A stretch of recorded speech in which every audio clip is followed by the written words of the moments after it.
Bismillahirrahmanirrahim. Assalamualaikum warahmatullahi wabarakatuh. Perkenalkan, nama saya Eka Budiarti. Saya dari RMIK tingkat 2A dengan NIM P20637081017. Baik, di sini saya akan menjelaskan mengenai proposal karya tulis ilmiah dengan judul Faktor Penyebab Ketidakakuratan Kode Diagnosis dengan ICD-10 terhadap pasien rawat jalan pada bulan Januari di Puskesmas Panglayungan, Kota Tasikmalaya. Baik, di sini langsung saja ke bab 1. Bab saya itu mengenai pendahuluan, di mana yang pertama itu ada latar belakang masalah. Yang pertama ada Permenkes RI nomor 269 /Menkes/Per/3/2008, yaitu tentang rekam medis, di mana rekam medis itu telah disebutkan bahwa fungsi rekam medis adalah pemeliharaan kesehatan dan pengobatan pasien, alat bukti dalam proses penegakan hukum, disiplin kedokteran dan kedokteran gigi, keperluan kependidikan dan penelitian, dasar pembiayaan biaya pelayanan kesehatan, serta data statistik kesehatan. Kemudian yang kedua, di sini ada menurut Kemenkes RI nomor 377 /Menkes/SK/3/2007 tentang standar profesi perekam medis dan informasi kesehatan, di mana seorang perekam medis harus mampu menetapkan kode penyakit dan tindakan dengan tepat sesuai dengan klasifikasi yang diberlakukan di Indonesia atau ICD-10 tentang penyakit dan tindakan medis dalam pelayanan dan manajemen kesehatan. Kemudian yang ketiga di sini ada menurut WHO tahun 2014 tentang ICD-10, di mana semua nama dan golongan penyakit, cedera, gejala, dan faktor yang mempengaruhi kesehatan akan menjadi sama di seluruh dunia dengan diterjemahkan ke dalam bentuk alfabet, numerik, maupun alfanumerik sesuai dengan kode yang ada di dalam ICD-10. Kemudian yang selanjutnya ada rumusan masalah. Rumusan masalah penelitian saya di sini yaitu apakah penyebab terjadinya pengkodean yang tidak akurat dan tidak spesifik pada dokumen rekam medis terhadap pasien rawat jalan pada bulan Januari yang ada di Puskesmas Panglayungan. Kemudian untuk tujuan penelitian itu ada tujuan umum dan tujuan khusus. Untuk tujuan umumnya itu untuk mengetahui keakuratan dan kespesifikan kodifikasi penyakit pada dokumen rekam medis terhadap pasien rawat jalan pada bulan Januari yang ada di Puskesmas Panglayungan. Kemudian untuk tujuan khususnya yaitu yang pertama mengetahui aturan tentang kodifikasi penyakit yang akurat sesuai ICD-10. Yang kedua mengetahui prosedur kodifikasi penyakit di Puskesmas Panglayungan pada dokumen rekam medis rawat jalan pada bulan Januari. Kemudian untuk manfaat penelitian itu ada 3. Yang pertama bagi puskesmas, bagi mahasiswa, dan bagi institusi. Yang pertama bagi puskesmas itu dapat membantu meningkatkan keakuratan dan kespesifikan dalam proses pengkodifikasian serta meningkatkan mutu di Puskesmas Panglayungan, Kota Tasikmalaya. Untuk yang kedua bagi mahasiswa, yaitu sebagai pembelajaran serta menambah pengetahuan dan wawasan dalam bidang rekam medis khususnya di bagian kodifikasi. Kemudian untuk bagi institusi itu diharapkan laporan ini itu dapat bermanfaat dan berguna serta dapat dijadikan bahan referensi untuk pembelajaran mahasiswa jurusan perekam medis dan informasi kesehatan Politeknik Kesehatan Kemenkes Tasikmalaya. Kemudian yang selanjutnya di sini mengenai langsung saja ke bab 2 yaitu mengenai tinjauan pustaka. Yang pertama itu ada telaah pustaka. Yang pertama itu ada rekam medis, kedua ada coding, yang ketiga ada ICD-10. Untuk rekam medis itu pengertiannya itu seperti tadi udah jelaskan menurut Permenkes nomor 269 /Menkes/3/2008. Kemudian yang selanjutnya untuk tujuan rekam medis itu menunjang tercapainya tertib administrasi. Untuk kegunaannya di sini ada 5 yang biasa disebut dengan Alfred. Nah, di sini yang pertama itu ada administrasi, yang kedua ada aspek hukum, yang ketiga ada aspek keuangan, ada aspek penelitian, dan aspek pendidikan. Ada aspek dokumentasi juga, mohon maaf, tertinggal satu, ada aspek dokumentasi. Kemudian yang selanjutnya ada manfaat rekam medis. Manfaat rekam medis itu ada pengobatan pasien, ada peningkatan kualitas pelayanan, pendidikan dan penelitian, kemudian ada pembiayaan juga. Kemudian yang selanjutnya yang kedua itu ada coding atau kodifikasi. Ya, pengertian kodifikasi sendiri itu merupakan kegiatan memberikan kode diagnosis utama dan diagnosis sekunder sesuai dengan ICD-10 serta memberikan kode prosedur sesuai dengan ICD-9-CM. Kemudian yang selanjutnya ada ICD-10. ICD-10 ini merupakan pengkodaan atas penyakit dan tanda-tanda, gejala, temuan-temuan yang abnormal, keluhan, keadaan sosial, dan eksternal yang menyebabkan cedera atau penyakit seperti yang telah diklasifikasikan oleh WHO atau World Health Organization. Kemudian untuk kerang yang selanjutnya itu ada kerangka teori. Kerangka teori di sini itu ada 4. Yang pertama pengetahuan, yang kedua ada sikap, yang ketiga ada karakter, yang keempat ada komponen pereka medis. Baik, kita bahas satu persatu. Untuk yang pengetahuan itu merupakan hasil dari tahu dan ini terjadi setelah orang melakukan penginderaan terhadap suatu objek tertentu. Nah, dari pengetahuan di sini dibagi lagi. Yang pertama ada tahu, ada memahami, ada aplikasi, ada analisis, ada sintesis, ada evaluasi. Kemudian yang selanjutnya yang kedua itu ada sikap. Sikap itu merupakan reaksi suatu respon yang masih tertutup dari seseorang terhadap suatu stimulus atau objek.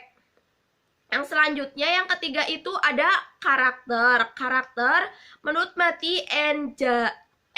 Yazaj tahun 1990 menyatakan bahwa karakteristik personal atau individu mencakup usia, jenis kelamin, masa kerja, tingkat pendidikan, suku bangsa, dan kepribadian. Sedangkan menurut Robbins, tahun 2006 menyatakan bahwa faktor-faktor yang mudah didefinisikan dan tersedia, data yang dapat diperoleh sebagai besar dari informasi yang tersedia dalam berkas personalnya sebagai pegawai mengemukakan karakteristik individu meliputi usia, jenis kelamin, status perkawinan, banyaknya tanggungan, dan masa kerja dalam organisasi. Kemudian yang selanjutnya di sini ada kerangka konsepnya. Di sini ada variabel bebasnya, di mana sistem itu ada SOP, sumber daya manusia, ada pengetahuan, ada tingkat pendidikan, ada kompetensi, ada masa kerja. Kemudian yang sarana prasarana itu ada 3, di mana ada buku ICD-10, buku terminologi medis, ada alat tulis yang diperlukan. Kemudian untuk variabel terikatnya juga di sini ada tentang kodifikasi atau pengkodingan. Kemudian yang selanjutnya di sini ada D, ada hipotesis, di mana HA hipotesisnya itu adanya hubungan SOP, sumber daya manusia, dan sarana prasarana dengan kodifikasi pasien rawat jalan pada bulan Januari di Puskesmas Panglayungan, Kota Tasikmalaya.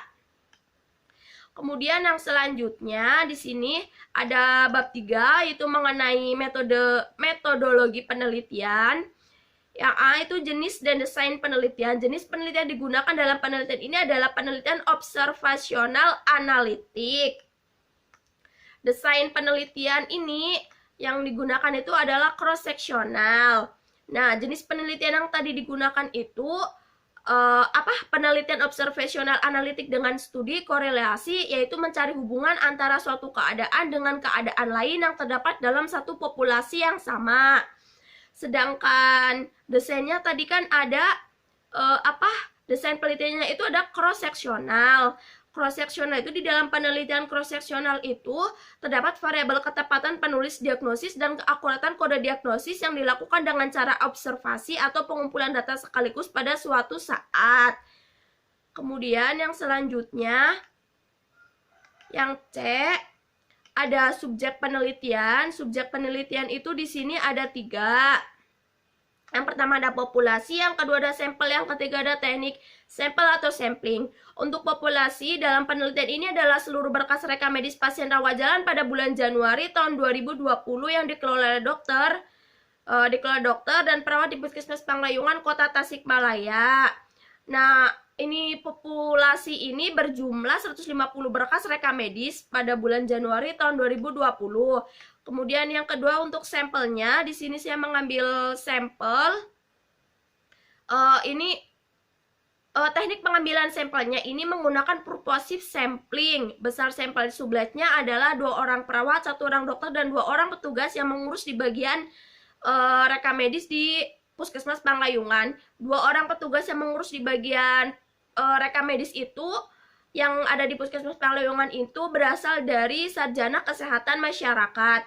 Kemudian yang ketiga, teknik sampling atau teknik sampel yang digunakan dalam penelitian ini itu menggunakan teknik penentuan besar sampel, yaitu dengan jumlah populasi 150 berkas rekam medis pada bulan Januari 2020. Kemudian yang selanjutnya ada identifikasi variabel penelitian. Yang pertama, variabel bebas. Variabel bebas adalah variabel yang mempengaruhi atau variabel lain yang disebut sebagai variabel stimulus yang menjadi sebab perubahan yang timbulnya variabel terikat. Nah, pada penelitian ini, variabel bebasnya itu ada SOP, sumber daya manusia yang terdiri dari pengetahuan, tingkat pendidikan, kompetensi, dan masa kerja, serta sarana prasarana yang terdiri dari ICD 10, alat tulis, dan buku terminologi medis. Kemudian untuk variabel terikatnya itu adalah variabel yang nilainya dipengaruhi. Untuk variabel terikatnya itu dalam penelitian ini yaitu adalah kodifikasi.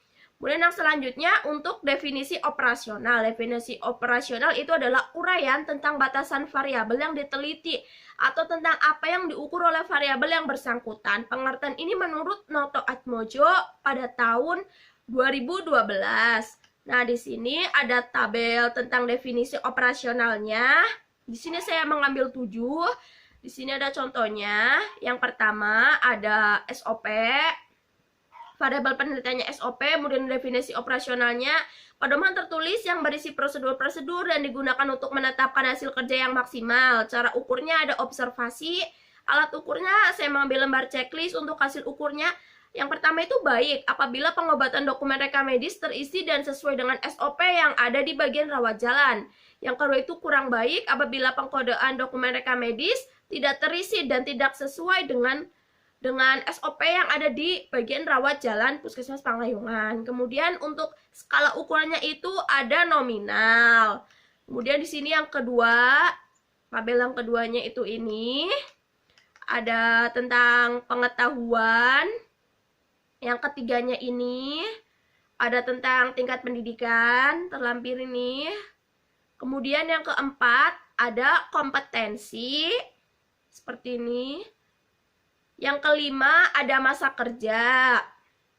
Ini terlampir. Yang keenam ada sarana prasarana.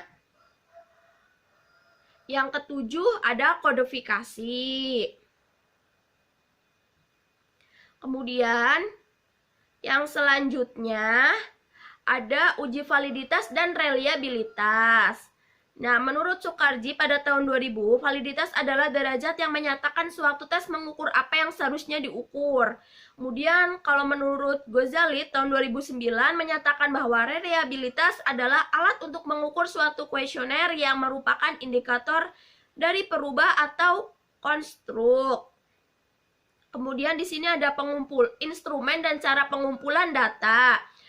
Untuk instrumen atau alat yang digunakan untuk mengumpulkan data pada penelitian ini yaitu checklist, alat tulis, buku terminologi medis, dan ICD 10.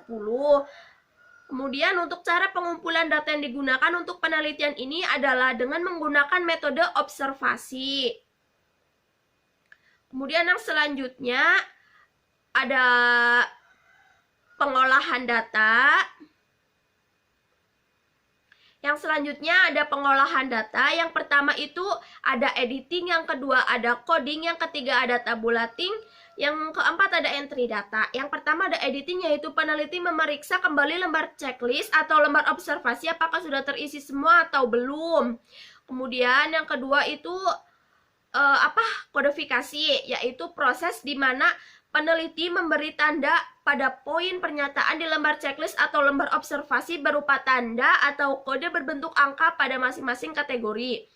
Yang ketiga itu ada tabulating, yaitu peneliti menata kembali data yang telah diperoleh berdasarkan variabel yang diteliti guna memudahkan analisis. Kemudian yang keempat ada entry data, yaitu peneliti memasukkan data dari hasil checklist ke dalam komputer setelah checklist terisi semua dan benar yang sudah melewat tahap coding.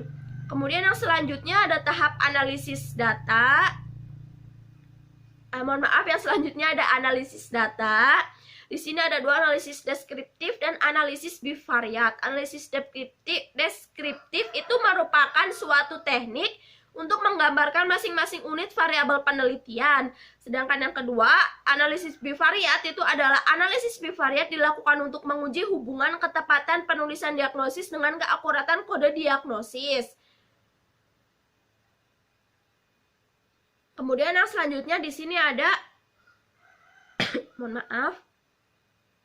Ada etika penelitian.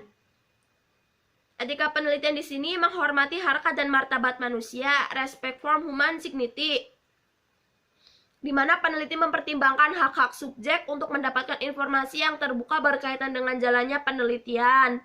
Kemudian yang kedua ada menghormati privasi dan kerahasiaan subjek penelitian, respect for privacy and confidentiality. Pada dasarnya penelitian akan memberikan akibat terbukanya informasi individu termasuk informasi yang bersifat pribadi, sehingga peneliti memperhatikan hak-hak dasar individu tersebut.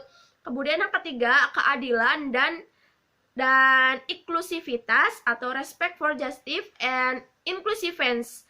Penelitian dilakukan secara jujur, hati-hati, profesional, kemudian berperi kemanusiaan dan memperhatikan faktor-faktor ketepatan, kecermatan gitu, serta perasaan religius subjek penelitian.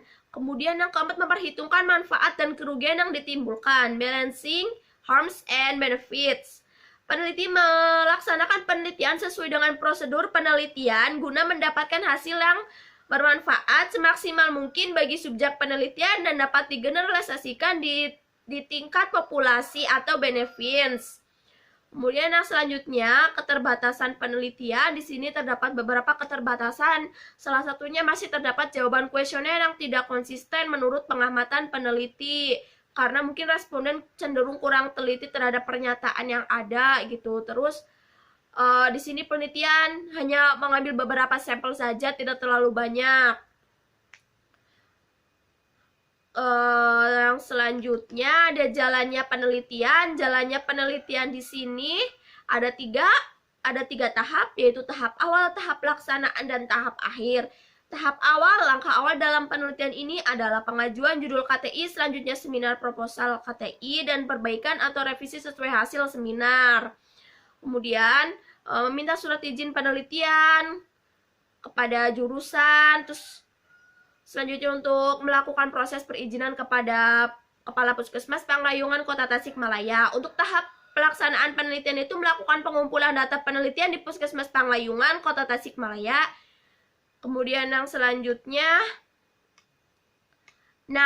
hal yang dimaksudkan agar responden benar-benar menjawab dengan jujur setiap pertanyaan yang sesuai dengan dirinya. Nah, di sini itu terdapat pada tahap pelaksanaan penelitian itu terdapat langkah-langkah, yaitu data dikumpulkan untuk dilakukan scoring, melakukan uji instrumen alat ukur atau kuesioner. Nah, yang selanjutnya itu melakukan scoring untuk selanjutnya dilakukan analisa data untuk uji hipotesis. Itu tuh termasuk ke dalam tahap pelaksanaan penelitian itu sendiri. Kemudian yang selanjutnya ada tahap akhir, yaitu menyusun laporan hasil penelitian yang meliputi interpretasi data dan pembahasan hasil penelitian berdasarkan data yang ada dihubungkan dengan teori-teori terkait. Yang kedua ada penyajian hasil penelitian dalam bentuk tertulis dan penyerahan laporan hasil penelitian yang telah direvisi. Yang selanjutnya ada jadwal penelitian. Untuk jadwal penelitian dilakukan pada bulan Maret pada tahun 2020.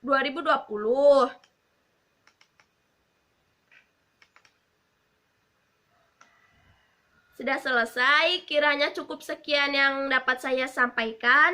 Kurangnya mohon maaf. Billahi taufiq wal hidayah. Wassalamualaikum warahmatullahi wabarakatuh.